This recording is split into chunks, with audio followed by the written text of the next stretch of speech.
Okay, well, thanks for coming, everybody. So let me tell you some stories about adventures in trying to communicate math with the public. I remember when this particular story started because it was on my 50th birthday. I had gotten a call from the editor of the op-ed page at the New York Times, a guy named David Shipley. And you might wonder, why am I receiving a call from a guy like that? So many years earlier, about 2003, I had written a book for the public called Sync, about synchronization in math and in nature. And I had an agent who represented me for this book, and agents connect you with editors. That's the kind of thing that they do. So he said, you know, you should try to write an op-ed for the New York Times. It'll get your name out there. We contacted that editor, sent him a piece, and then he published it. So that got me acquainted with this gentleman, David Shipley, who then over the years sort of thought of me as a person who could talk about anything that had to do with math or science, because actually the newspaper people don't really know those of us in this world. They know the people in the humanities world, or politics especially. But like for instance, when there was a big blackout in the Northeast, you might remember in 2003 there was the power grid failed in Ohio and it propagated. And anyway, so he said to me, why don't you write us an article about the blackout? And I said, you know, that's a really technical thing. I don't know anything about electrical engineering and power systems. He said, come on, it sounds like math. You could write about that. So anyway, he used to invite me to write. And I did actually write about it, even though I didn't know anything about it, because Cornell had really good people in power systems who I had gotten to know over the years a little bit. And so I talked to my guru, Jim Thorpe. He told me what to write. I wrote it. Anyway, so David Shipley then stayed in touch with me over the years. And one time, as I say, around the time of my 50th birthday, which he didn't know had anything to do with my birthday, but he said, next time you're in New York, let's have lunch. So I met him August 13th, 2009. And he said, how would you feel about writing a series about math for the page? That's how he refers to the op-ed page. How would you feel about writing a series about math? I said, that sounds amazing. I would love to do that. But, you know, it sounds like a big job. He said, well, you know, when would you have time? And as it happened, I did all my teaching, or it was planned already that my teaching would be in the fall of that year. And I wouldn't have any in the spring, just by coincidence. So I had an open spring. I said I could do it in the spring. Okay, so we agreed for the spring of 2010 I would try, and then he asked me, so what would it look like? Now, from having talked to people in the newspaper world, I thought I knew the answer to that when you write op-eds, they always say it has to be tied to something in the news, topical. So I said, well, I mean, there's all kinds of math in the news. There's math about the financial crisis, which had just occurred. There's math about climate change, or what's the right way to conduct the census. And he said, no, you don't understand it all. That's way too hard. Our readers won't understand that. And that's way too sophisticated. He said, let me tell you about my own self. So then he goes into this story. He went to Williams College. He was an English major. He took calculus all the way through high school. I mean, he took up to calculus. So like any other educated, you know, elite Northeastern person, he's done math. But he said he never knew what he was doing. He could get good grades, he could get A's, he could get into Williams, but he had no idea what calculus was for or about. Same thing about algebra or trigonometry or geometry or any of it. Could I write for those people like him, his readers, who could do math, but don't know why they're doing it or why it's interesting? And especially, he said, you know, I hear my friends say it's elegant. What's that? You know, what are you talking about when you guys say math is elegant? What are you talking about? Elegant is like a ballerina, or, you know, that I know what that elegant is, but not math. So could you share the beauty of math that you're always talking about? So that was the goal. And then he said, actually, here's how you're going to do it. First, your first column is going to be about numbers. Then you're going to write about addition. Then you're going to write about subtraction. Do you see where I'm going with this? Can you follow this? So I said, yes. All right, I see that. You know, but really, seriously, I said, that sounds like I'm gonna walk through elementary school, just grinding forward.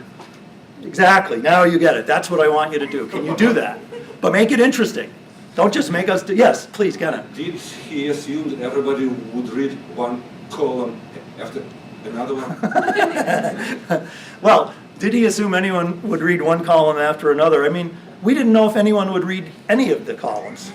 He just said, would you like to write about math? I love to write about math. And he said, just try to do it, make it interesting. I don't know how you're going to do it.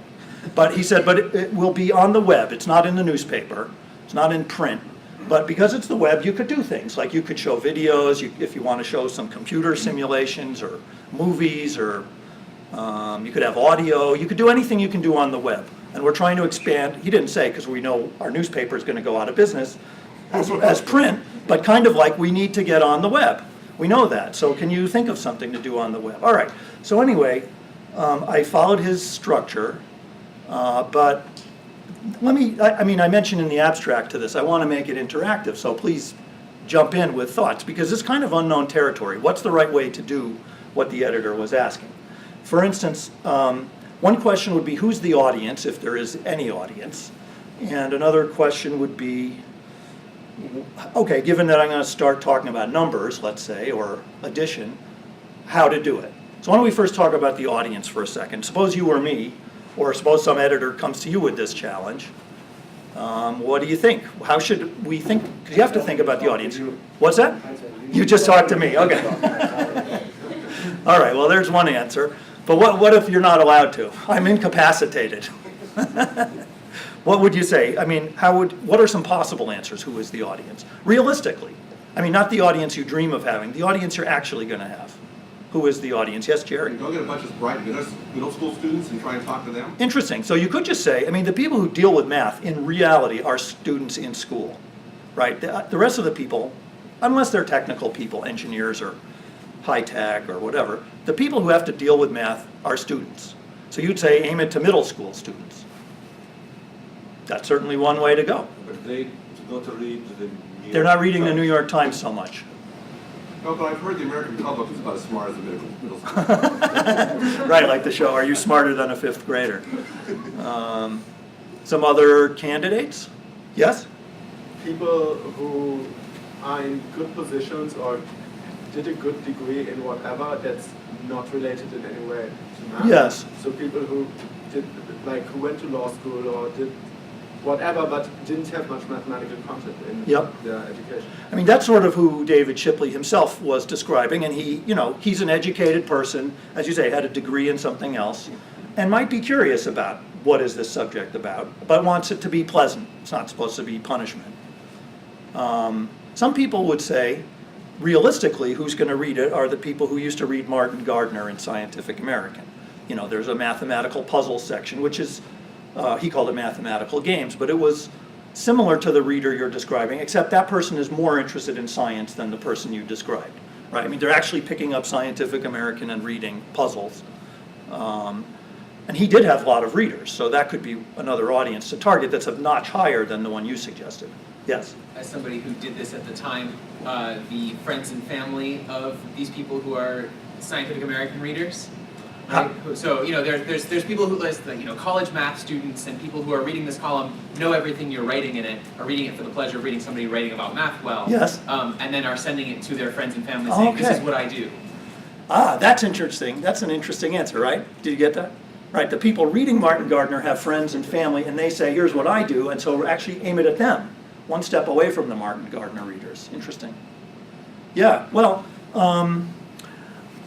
anyway, I didn't really know who I was writing for. I guess I felt not students. I wasn't thinking of young people. If I were, I would write something different than what I wrote. I really thought I'm going to write for David Shipley and people like him. And that meant it wouldn't read like a pop math book, because if you go to the bookstore and pick up the many books that are out there about math by people like Ian Stewart or Marcus de Sautoy, you know, I mean, those books are aimed at people who like math, but are not professionals, but they want to read a math book. I figured, no, I'm going for David Shipley, who would never read a math book. Okay, so that's an audience, at least that I had in mind. But then, how to get that audience? What are you going to do for them? You want, like, that is, here are some possible thoughts. You could do puzzles. People like puzzles. They do the crossword puzzle. You could write about history. People like stories about people. You could write about the great ideas of math. You could write about the unsolved problems. or whatever. I mean, you want to suggest any thoughts? Or what do you think is the best strategy, if you have a thought? Or I could just tell you what I did, but maybe you want to, we don't have to make it interactive, but if you want to suggest possibilities. All right, I covered them all, yes? Well, the editor ruled this out, but topical things. The editor ruled out topical. He did. You know, I mean, a lot of people think you should tie math to something in the news. He said, don't do that, too hard. Do you Yeah. think it was too hard? Do I think it's too hard? No, I think you can, I mean, every so often people do that successfully. But he said that's not allowed, don't do that. So I didn't do that. But now, let's say if you were going to write about numbers, or did someone else want to suggest any technique? Yes, John? So, one of the things that is neat about math are aha moments, Yes, aha moments. and you can do puzzles that try to invoke those sorts of things. But if you take the rest of math, you know, you just take math as a whole, and you say, I want to take someone who is exposed to math in school, but they want to get it. What kinds of things can I do that are going to provoke them to get an insight and say, that's really neat? Mm-hmm. Yeah, that's very close to what I felt I should try to do. That I think a lot of us became mathematicians or are in the process of becoming mathematicians because we had mathematical moments like you're describing, a moment of sudden illumination or insight, and you feel that is really cool or beautiful, or I get that.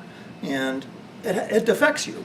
And a lot of these people, that like David Shipley people, never had that moment. For them it was just following rules and it seemed like drudgery and there was no pleasure in it. So I tried in each column to have some mathematical moment of illumination.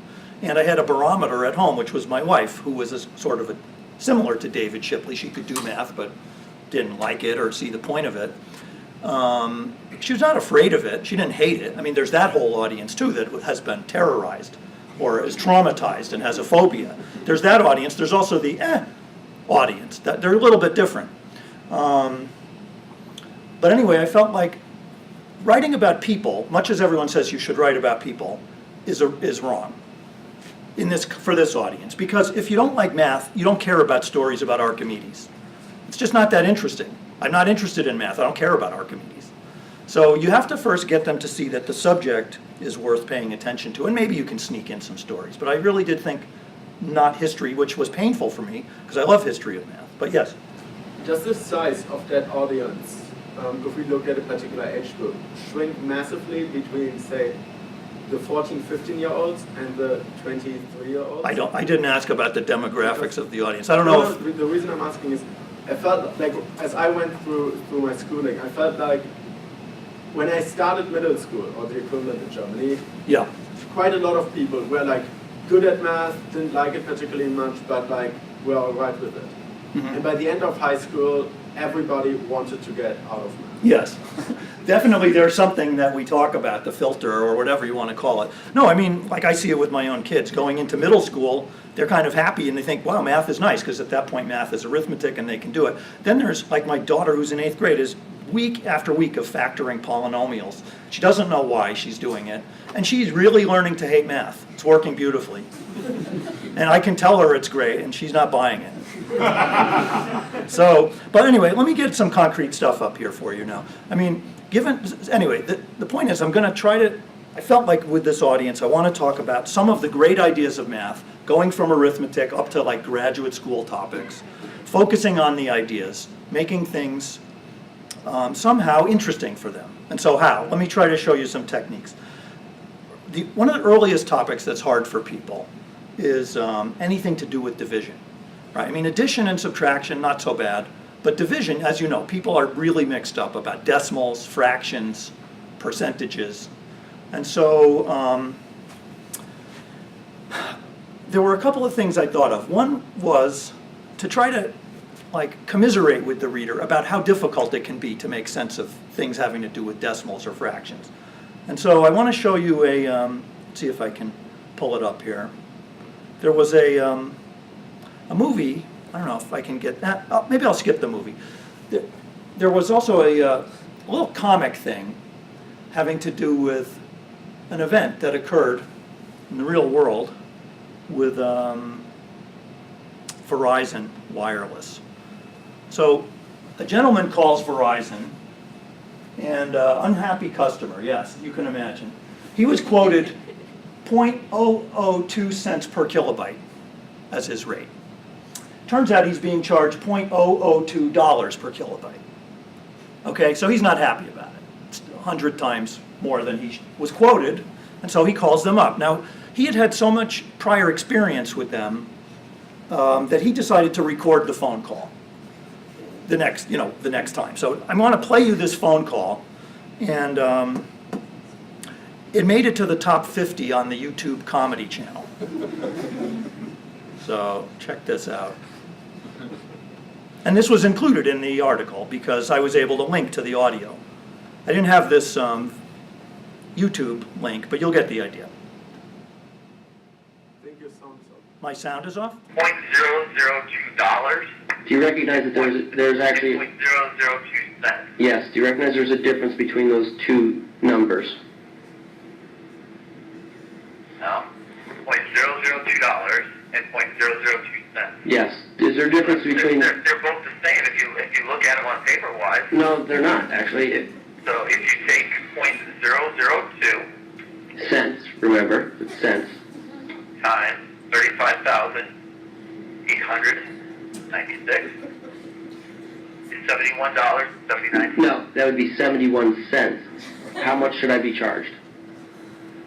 By the way this is calculated, $71.79. You're paying 0.2 of a penny per kilobyte. 2/10 of a penny would be 0.2 cents. You quoted me 0.002 cents. So which is the real rate? 0.002, sorry. 0.002 what? Cents per kilobyte. So you just said it was 0.2 pennies. And then you also said it's 0.002 cents. Those are two completely different numbers. They're 100-fold different. George, hold on 1 second for Sure. me, okay?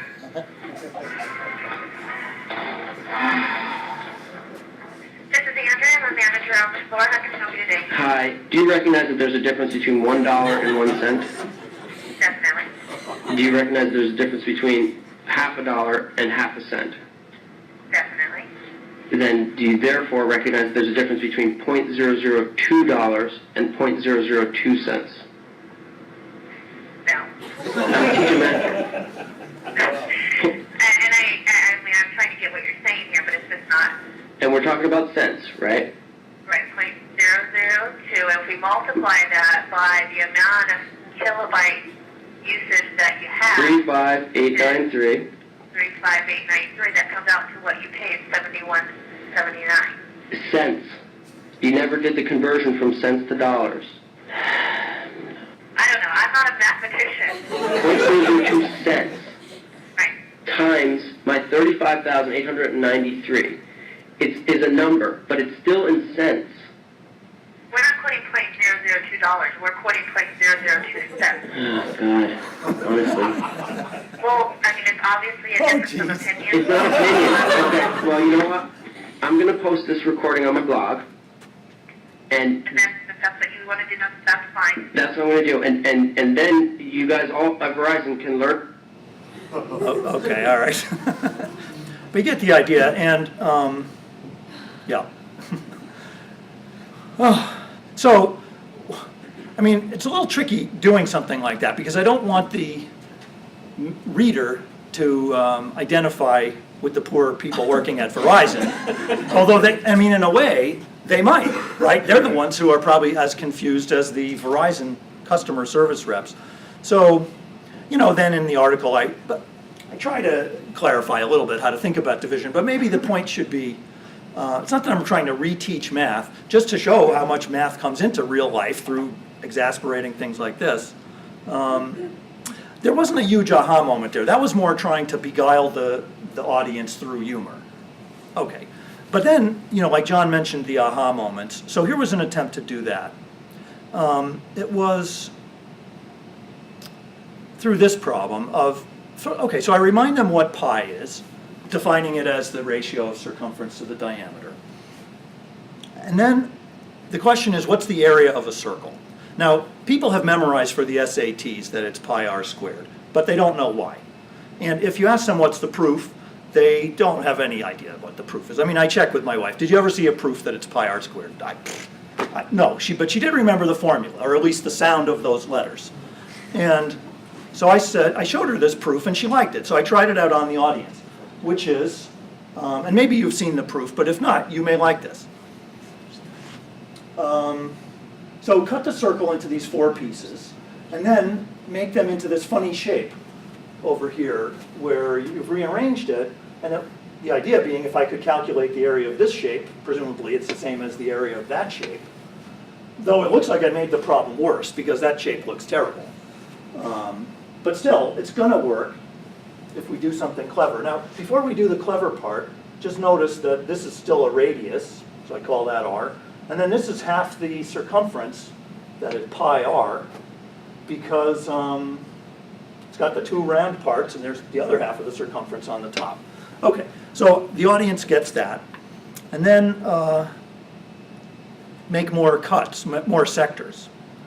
So if you'd make that shape, notice a few things that have happened. The radius is tilted in a way that makes it look a little more straight up, and the bottom is starting to look flatter. And if you go to 16, it's starting to really look like it's converging to something nice.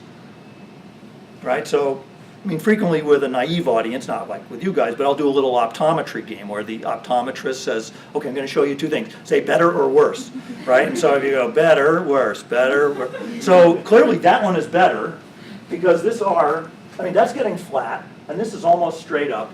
And then the thing is that for this audience, they don't realize that infinity is your friend.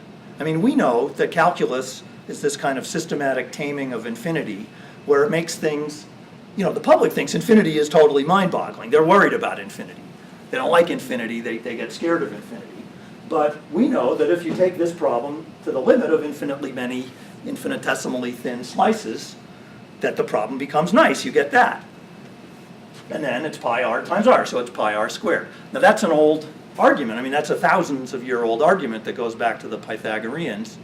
And I have to tell you, people love this argument. This is one of the most popular columns. This one made it to #1 most emailed, which came as a big surprise to me because there's nothing practical really about, I mean, yes, maybe a little, but it was not presented as the area of a pizza. I mean, it's just the abstract proof of pi r squared done with colors, slowly, in steps.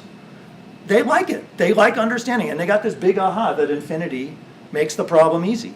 You wanted to jump in with something? So there's a fundamental assumption underlying this, which is that they do understand in some kind of nice intuitive way why the formula for the area of a rectangle is what it is. Yes, that's right. I guess I assumed, right, I'm assuming they know how to do the area of a rectangle. And that turned out to be a reasonable assumption. That was reasonable, yes. People get that. Okay. Because I think people have enough experience with carpet or, you know, square footage of their house. People know to multiply for a rectangle. They don't know what to do with a circle, except to memorize pi r squared.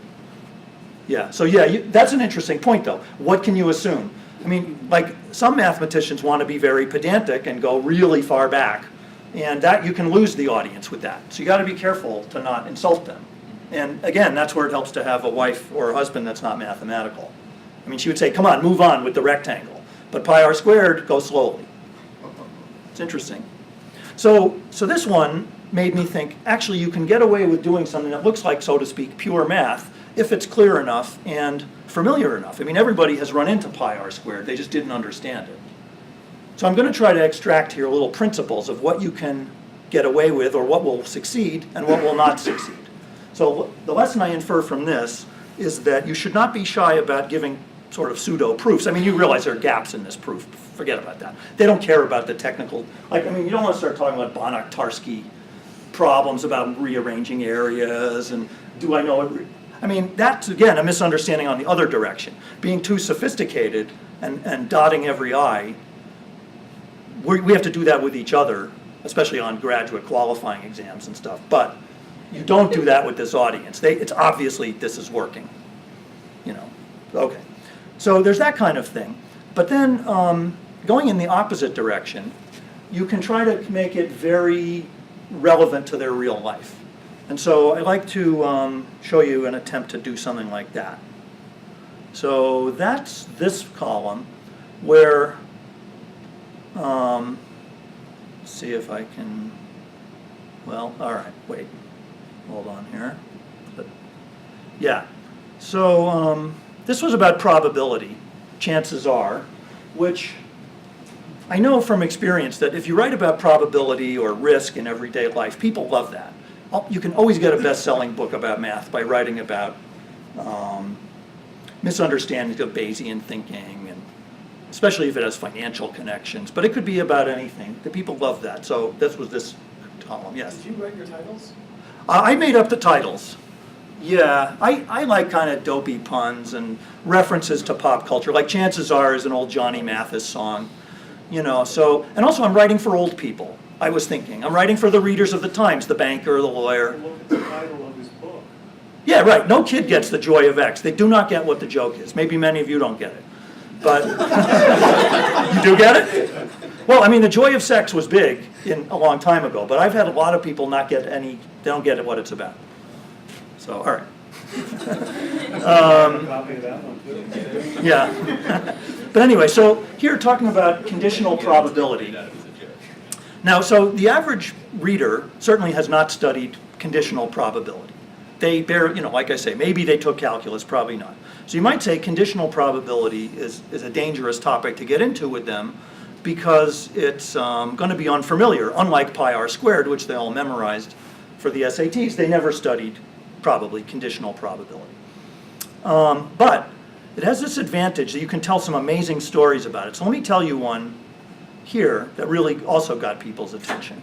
So I don't know if you can read this. It doesn't matter. You can just listen to me telling about it. This has to do with a lesson in psychology. That is, people find conditional probability confusing and make all kinds of mistakes on it if the problems are posed a certain way. But if you pose them equivalently, a different way, they get it right.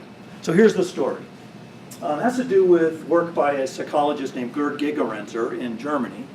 And so he's asking medical colleagues to estimate the probability that a certain woman actually has breast cancer, given that she goes in for a mammogram and comes back positive, and she's in a low-risk group.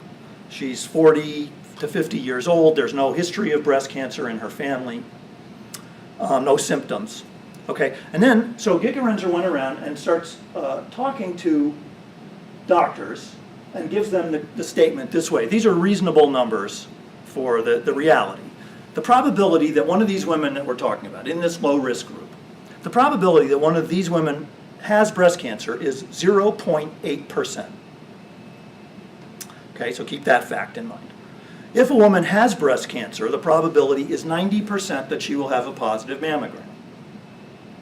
Is it readable? You want me to try to make it bigger? I mean, I can, if you want to try to read it. Is that better? More? Okay, see, there you go. If she has breast cancer, 90% it will be caught by the mammogram. If she does not have breast cancer, the probability is 7% that she will still come back positive, right? There's a false positive 7% chance of that. Now, imagine a woman who has a positive mammogram. What's the probability she actually has breast cancer? So, I don't know. I mean, if you're good at this, you already know how to think about it. But if you're not, you would probably feel kind of mixed up. Now, I know that from personal experience because when I was in my old department in theoretical and applied mechanics, we teach a course that is something like 7 or 8 weeks of differential equations and 5 weeks of probability. And we always throw in some stuff about conditional probability, and I always get mixed up when I have to teach the Bayes rule for probability. I'm not a probabilist. So I find it confusing, and I used to ask questions about it, and my students would always solve the problem a way that I was not teaching them. And it used to, at first I would think it was wrong, except they're always getting the right answer. So I started to notice that these students were finding a heuristic, like an intuitive way to do Bayes' rule. And I started to think there's actually, it's a nice way to think about it. So it's relevant to this question, because if you don't know this heuristic, and you don't remember how to do questions like this, you're kind of mixed up. What are the odds? How worried should this poor woman be? Now imagine you're a doctor.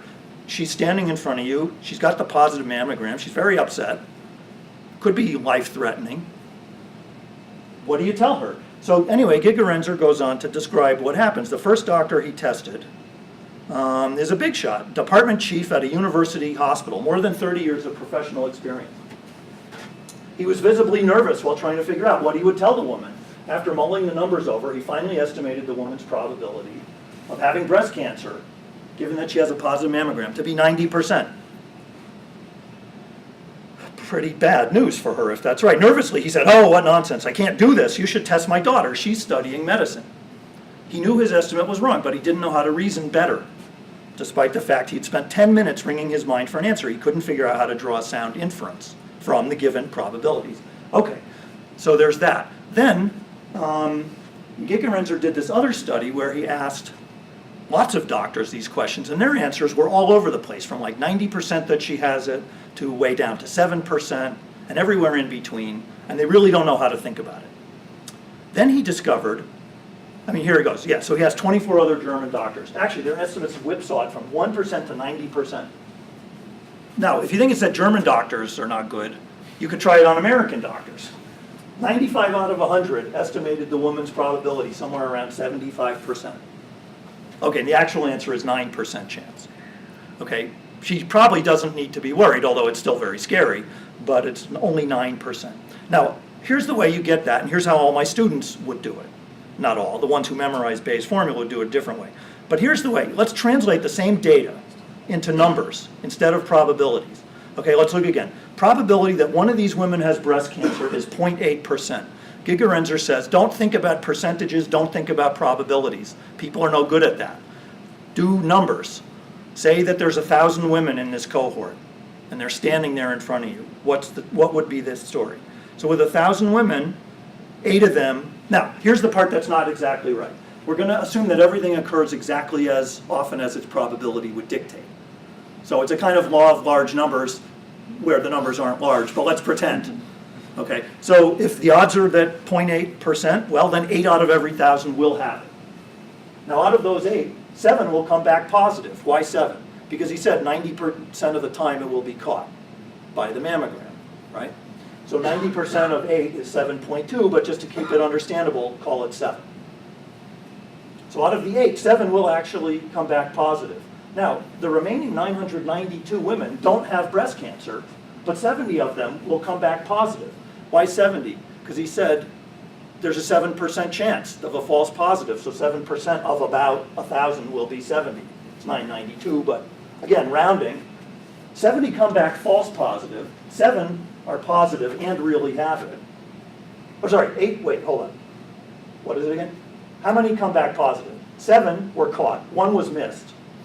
So 7 come back positive and have it, 70 come back positive and don't have it. So 7 out of 77 is the chance, about 1 out of 11, that a woman who tests positive actually is positive. And so the thing you have to keep in mind is that for this cohort, where it's low risk group, the odds are pretty much against it. That's what you have to remember, and that's what people don't remember when they hear the bad news. So anyway, I felt like this was a big psychological insight that Gigerenzer had, that when you translate the same problem into numbers, and by the way, all the doctors, once they're taught this, can get it right every time. Once you say reframe it, then they can do it. And that's a really valuable piece of information, and it's also an easy way to explain it to the audience. So it turns out this also was an extremely popular column, although I would say sort of in a different way than that first one about pi r squared, in that here the math is very unfamiliar to most people, yet because it's a very real life question, they're very interested in the answer and how to think about it. And it's also just arithmetic if you look at it right way, and you don't have to write out that confusing Bayes rule. So, okay, so that's then another principle. Oh yes, go ahead. Regarding the principles, is quoting out of some scientific paper by some other person, because you've done it quite a bit here. Yes. Is it not a bad idea? Well, I think it's a good idea to do it. I'm giving a lot of credit to Gigerenzer. I can tell you he was very pleased about being in the New York Times, having his work held up as an exemplar. So he was happy. And I think it's nice to share the love. I mean, our colleagues in the different sciences and math are doing great stuff, and I think part of, That's not what I meant. What I maybe I meant, don't understand the question, What I okay. meant was, obviously his work was not written for the audience that you were targeting. Uh-huh, So, including, like having large chunks of this work that is written in a style in which you wouldn't usually target the audience. That's what I thought may be a bad idea. mhm. But doctors are part of the audience. Yeah, but That's like, what we're trying to- And it's not like he's quoting part with, formula.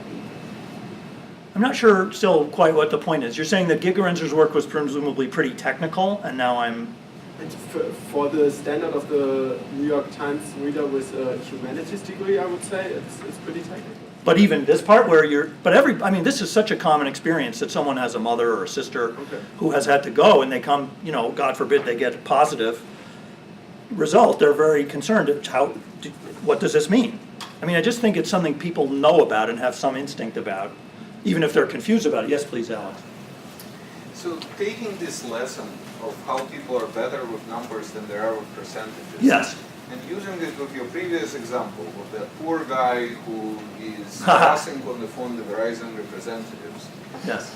When I listen to this example, it sounds like he's going about it the wrong way. What he should be asking is, how many kilobytes of data do I get for 1 cent? This is a very interesting question. The pedagogical question of what should the irate phone caller do to teach the Verizon rep? I mean, that's an interesting question. Did you wonder what is it that you could say to them that would get them to understand? I mean, you should be thinking about that as teaching assistants or professors. How could you get through to that person?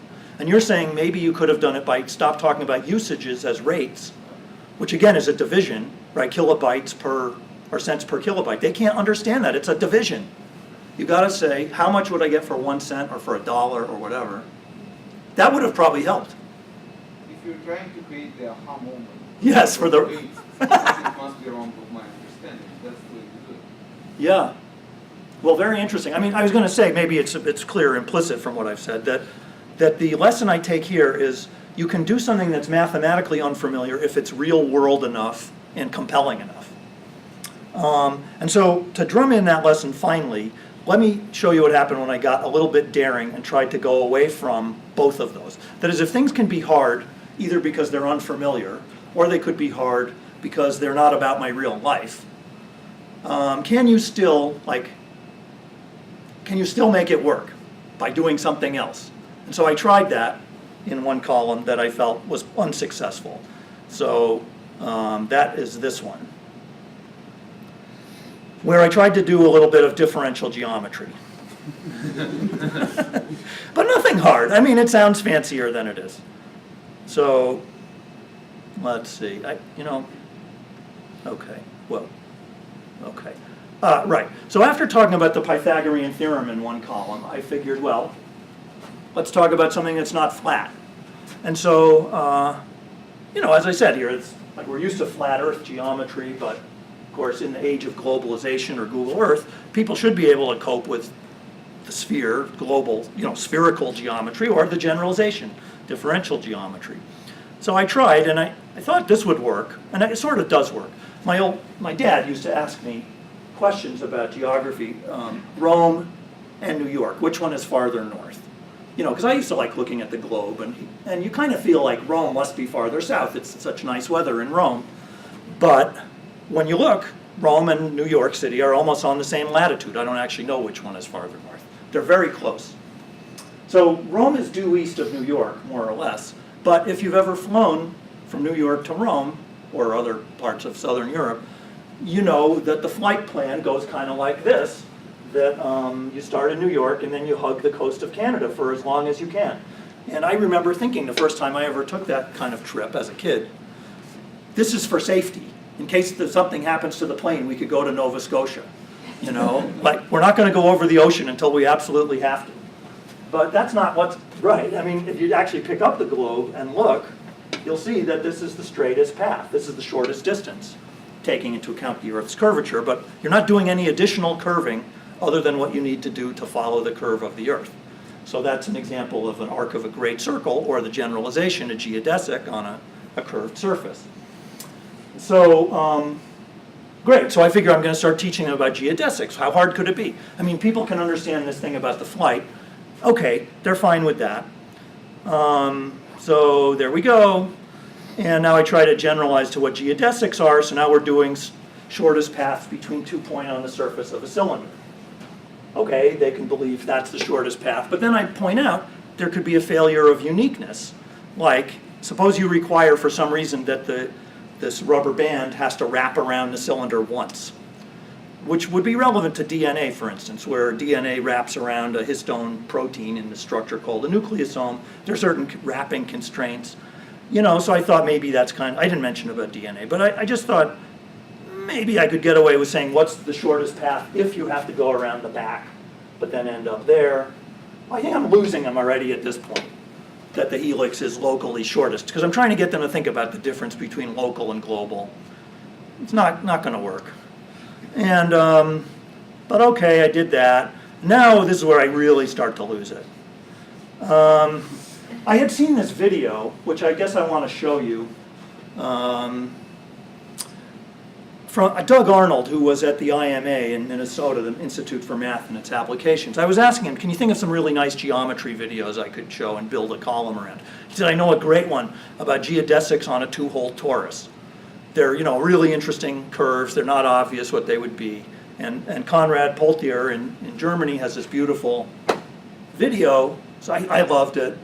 Showed it to Carol. She said, that's terrible, don't show that. But I said, no, it's really good. I can explain it and the audience will love it. It's really visual. And she said, I think that's terrible. But I overruled her. So I'm going to show you the video now. And let me see, I don't know what Safari Power Saver means, but let's just try showing it, see if that will run. Will it run? Loading player. Maybe it will run. Okay, you watch and you judge, is it terrible or cool? It's not, you don't have to, oh, there it goes.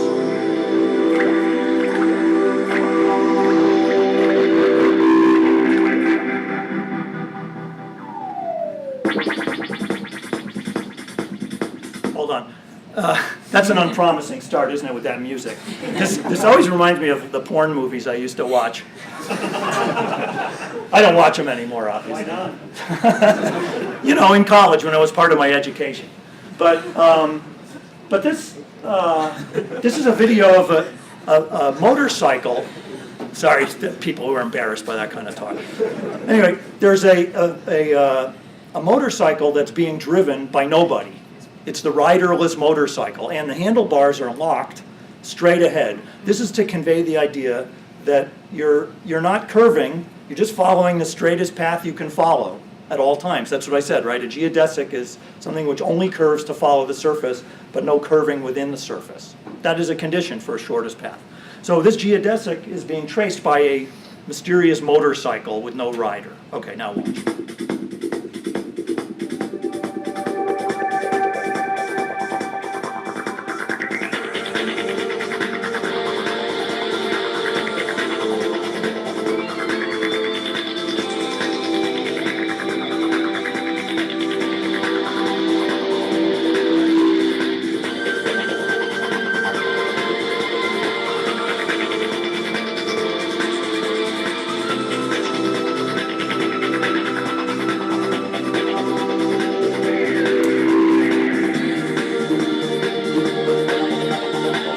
Okay, it doesn't get better, that's what it is. So driving on the geodesic highway. Now, you know, and then you get instant feedback with this kind of thing. It goes up on the web, comments start coming in. You could read them or not. You can see if it gets emailed to people or not. I guess I could even maybe scroll down and see some comments here. They're probably still there. Well, or are they? I don't know. But anyway, they might, oh wait, they may be at the top now. Whoops. I can tell you it was a huge dud. Okay, 78 comments. That's not good. The good ones get 400, 500 comments. 78 was really low. And, oh, here's somebody commenting. The music in the motorcycle video made me feel as I were falling through a Tangerine Dream wormhole. Okay, whatever. So, but the one that burned me up and really got me worried was one reader said, the series has now jumped the shark. And I didn't know what that meant. So I had to look that up on Wikipedia or one of those slang dictionaries. And it explained, young people will know. So anyone want to define it for older people? What does it mean when something jumps the shark? Or maybe old people know. Okay, what's that, Elizabeth? It causes some sort of like, it's gone into the realm of suckage and it. Suckage. Yeah, I mean. Fonzie jumps the shark and the show gets way worse. Right, so there was an old show that some of us remember called Happy Days, where there's a character with the leather jacket, the greaser character Fonzie. And the show was doing well and was very popular for a long time, but it got popular and then it got stale. They couldn't think of new stuff to do. So they had Fonzie water skiing in his leather jacket, jumping over a shark. And they say, and it's when you have to freshen something up that was good, but is now stale, and you freshen it up by having your character jump the shark. It's ridiculous. It means you've run out of ideas. So I was told after only column 6 that my series has jumped the shark, and I still have 8 to go.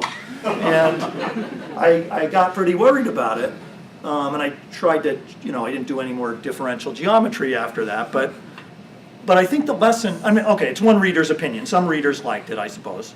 But still, for me, the lesson there was I tried to do too much. That if it's, of course the two-hole torus is unfamiliar. Carol even said to me, don't say torus.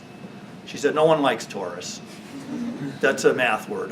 Can't you say donut, tire, inner tube, bagel, like we often do, right? But I just thought, come on, how hard is torus? It's too hard for her. She doesn't like that word.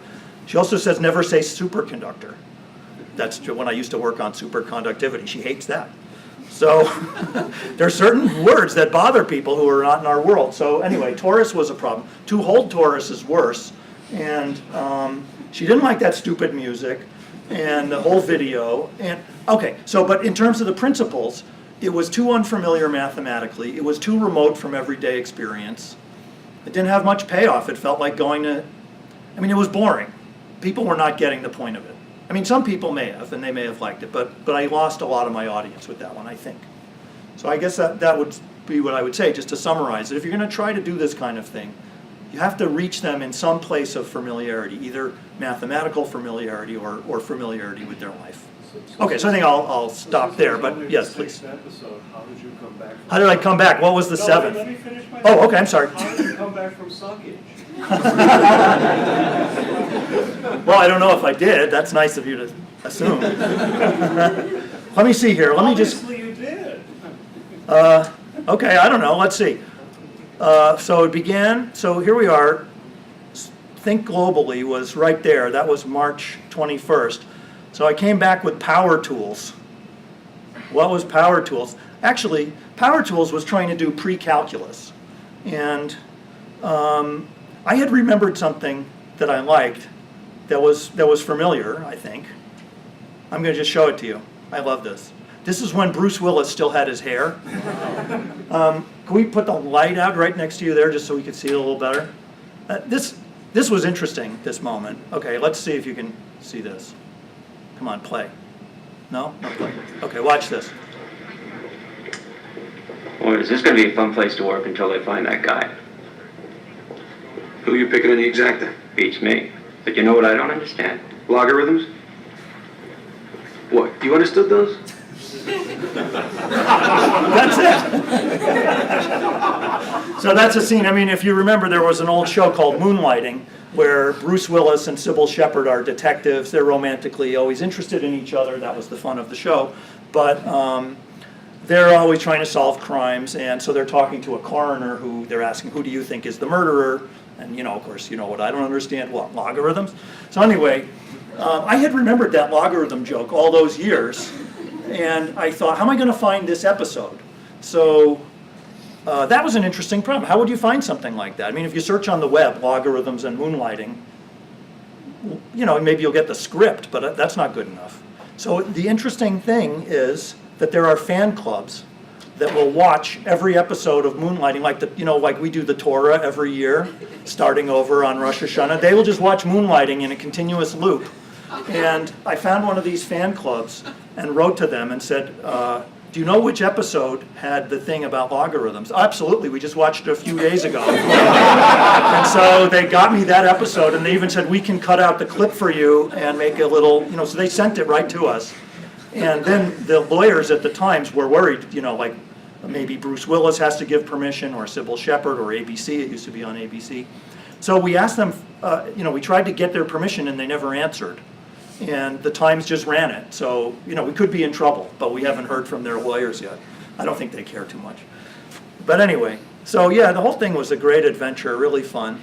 As for whether I came back from suckage, I don't know. But I did just try to keep it simpler after that. But not always. I mean, what else was there? So, Let me come back. yes, please, go ahead, come back. Geometry with the question. Differential geometry, yes?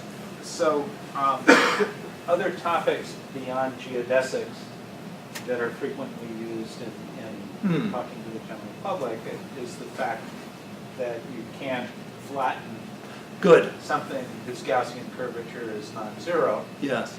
and also that some of the angles in a triangle on the sphere is bigger than pi. Do you think one of those things would have worked better? Well, let's see. So that's an interesting question. What within differential geometry might have worked better? I mean, I don't know. Maybe. I really was transfixed by those videos, and I thought that would be my big payoff, showing that video on the web. And that was apparently wrong. That was not a good payoff. So if we were to, I think you should think in those terms. These columns are not just presentations of interesting things. They have to have a narrative thread. They have to have a story. So if you're going to do something about the sum of the angles is greater than pi, can you think of a good payoff for that? I don't know. Maybe there is one. Yes? What's that? Map projections, right. So you could imagine telling the story of the Mercator projection and why Greenland looks like it's ready to take over the world, but it's not really true. Okay. I don't think that's that compelling, though. Could we do a better payoff? I think that sort of, for me, one of the things that's always sort of surprising is that if you think about a triangle that starts at the North Pole, Yes. goes to the equator, does a quarter of the way around the equator, goes back to the North Pole, you have 3 right angles. That's great, yeah. And that's really puzzling Yeah, if you're brought up with the sum of the angles in a triangle is pi. true. Yeah, it's true. Maybe. I don't know. It's an interesting question. What is the right thing to do with differential geometry? You could certainly do that. I mean, there are interesting things that you could connect to science like that. Say there's this stuff about Berry's phase, but maybe the audience doesn't want to hear about Berry's phase, an optical phase, and okay, so that may not work. Gaussian curvature would be a tough pill to. That's a little bit hard. But people know that, like with you cut an orange and it still sort of retains some of that curvature, and when you try to squash that part flat, it rips, and so they might have some feeling for that, but. It's a tricky question. I don't know what I should have done. It's interesting. I mean, yeah, go ahead. I wonder if, going back to the probability one, where you, instead of sort of talking about abstract concepts, probability this, probability that, but just made it numbers and people. If, for instance, on the discussion of the Great Circle, you said if you actually went from New York City to Rome in a straight line, but like following the latitude, then you would cost this much more in fuel, or you would travel this much more. Like, would some concrete numbers in that sense also help? I wonder, because I don't know. Like, it could be. It's interesting to ask how much farther is it to go due east than to take the shortest path. I don't think people had trouble with that part. I think they were probably with me with New York and Rome. I think once I got onto the cylinder, they were starting to think I should be reading the style section. And then once I got onto the two-hole torus, I think I was in trouble. I kind of think that putting in the fuel numbers makes it sound like a prelude to and so if 2 planes left from New York, you can have Oh, yeah. math nightmares as well going up to the surface. Yeah, I don't think people really want to know what its math is used for the most part. Even though I'm an applied mathematician, I mean, I think that's actually a mistake. A lot of times a kid will ask to the teacher, the kid who hates math, when will I ever use this? And the kid is not sincere in the question and may not realize. They don't care. They don't want to know the answer. The answer is you will never use it. Of course you won't use it. But even if you could say when you would use it, they still wouldn't be happy. What the question means is, when will I ever use this, means I know I'm never going to use it, so I don't need to learn it. So stop bugging me. That's what the question means, right? So telling someone who is unhappy about the math you're teaching them, the answer to the question, when will I ever use it, you're not answering the question that they're really asking. The question they're really asking is, I don't understand what this is about. So you don't have to tell them when they're going to use it. You just have to help them understand it. I really do. I think it's a trick question that they don't realize. I mean, sometimes they may want to know, but mostly it's, I don't want to know this because I hate it and I'm never going to use it, so be quiet. That's what it means. Yeah. So how did the last column go? And how do you think it's a wise idea to talk about paradoxes to a general audience? Okay, how did the last column go? The last column, right, so after doing a little bit of calculus, I wanted to do some college level math, which were, I only had time for 3 at that point. A little probability, a little taste of algebra with groupthink. That was just some simple stuff about group theory with flipping a mattress and the Klein 4 group. And then the Hilbert Hotel to talk about infinity. Now, I can tell you infinity is maybe even better than probability. People love infinity. You could talk about infinity all day. People love infinity. And so I knew that would be a big hit. And it was very successful in the sense that people were emailing it a lot to each other and happy with the discussion. They're unhappy because they don't believe it. I mean, they say, I'm with Poincaré, this is a disease. You know, they don't like it. I got a lot of emails explaining what was wrong with Cantor's proofs. And but I wouldn't chuckle at them. Those are difficult questions. And they have certain points. It's hard to answer some of them. I think that one was okay. I think it's good to talk about paradoxes and difficult, subtle questions because that's part of the pleasure of what we do. So I think that was honest and appropriate. Yeah, and it certainly worked. They didn't mind that one. I mean, if you haven't read it, I don't know. I could show you what I tried to do. I mean, another psychological thing that I haven't commented on. Whoops, where'd it go? Another point was you can see that it's cartoonish. I had Margie Nelson, Ron Hoy's wife, who's a scientific illustrator, draw the images. I didn't trust the New York Times to do the art. They normally would do the art themselves. But I don't know why this is not coming up. But anyway, I tried to illustrate it by telling the story that there's a busload of people coming, and there were faces for the different people on the bus. So you didn't have to imagine an array of numbers. You actually could see faces of unhappy people. I think that set a mood, the cartoons. Okay, yeah, I want to take a question over there. Sometimes I've enjoyed articles, and that's me, where some interesting characteristic of mathematics allows us to do something in modern life that we couldn't do if we didn't understand. Oh, yes. Good, yes. Did you ever have a theme like that? Sure, absolutely. I mean, so one of them, that not in the series here, but in The Joy of X, the book that sort of incorporated these and went on from there, I wanted to fill in. Like you'll notice I don't have anything about analysis here, or there's nothing about prime numbers. So I felt like, or linear algebra, and I thought the Google PageRank is such a natural one to explain linear algebra and how, like, this is the billion-dollar eigenvector. The eigenvector that gives us PageRank. So PageRank can be explained, not 1 billion, I mean many billions, of course, many billions. Okay, fine. But you get, I mean, it's a huge order of magnitude money eigenvector.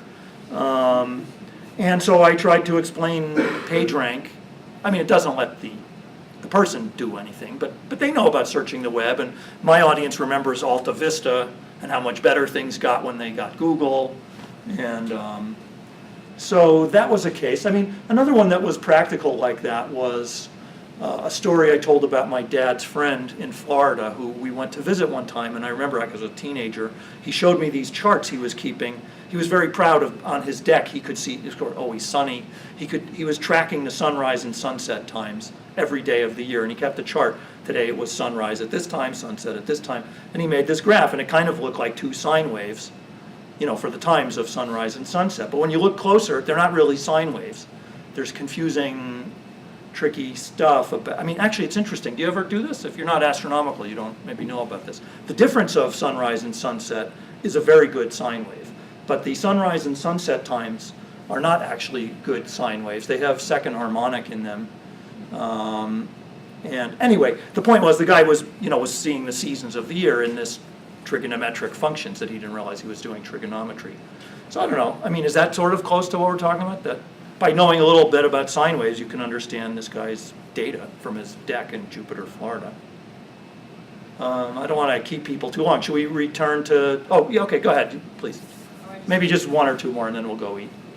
I was wondering about audience, about like you were talking about how you test these things on your wife. Yes. But what about your daughter? Good question. Many of them are things she's already learned. Yes. In 8th grade, and if you're trying to convince her that math is not factoring polynomials. Yep. I like that comment. Right. I was very conscious of sort of gender issues. That is, I mean, this isn't exactly your question, but I tried to think about, will this column appeal only to men, or would this column appeal more to women, or would it be neutral? And I didn't want them to all be, men topics, whatever that means. And so I did actually sometimes find inspiration in my daughters, like I did in this column. I didn't actually subject them to reading it. I could. I mean, I could have asked them to react, but it wasn't for them. Or just like playing the game with them, like running her through the proof of the, yes. The circle. They don't have much patience for me talking to them about math. They don't. I mean, I do want to just tell you one thing, though, here. This is about the two kids. So Joe and Leah, so that's in here. Right, so this is when my daughter Jo realized something about her big sister Leah. Dad, there's always a number between my age and Leah's. Right now I'm 6, Leah's 8. 7 is in the middle. When we're old, when I'm 20, and she's 22, there will still be a number in the middle. She noticed this, that her, right? She has discovered y equals x plus 2. That it's not just true now, it will always be true. And I thought that was great, that's an example of algebra. There's ever-changing variables, their ages are changing, and there's to always be this pattern. So this was in the first column about algebra. I introduced the idea by her little observation. As I say, her observation qualifies as algebra, but no one but a proud father would see it that way. Okay, but still. Yeah, I was just wondering about transferring these skills and like the kind of lessons to teaching children instead of teaching adults. A lot of people do want to use these columns for children, and I don't think they're necessarily so successful for that. And if I were aiming at children, I think I would try different things. I'm not sure what though. But that's a very important question, because most of the email I get is from parents, mostly of one type, in fact, which is, my child is bright at math, what can I do to help keep the kid interested? I don't get too much from my kid has trouble with math, and what could I do to save them? It's more like, my kid is bored in school, and what can we do? And I'm not so versed in knowing the good answer to that. I'm having trouble with that with my own kids. I mean, I do have a few suggestions, but I don't think there's a huge amount of good material for parents or kids in that situation. There's some, though. There's some. Okay. Well, thanks a lot.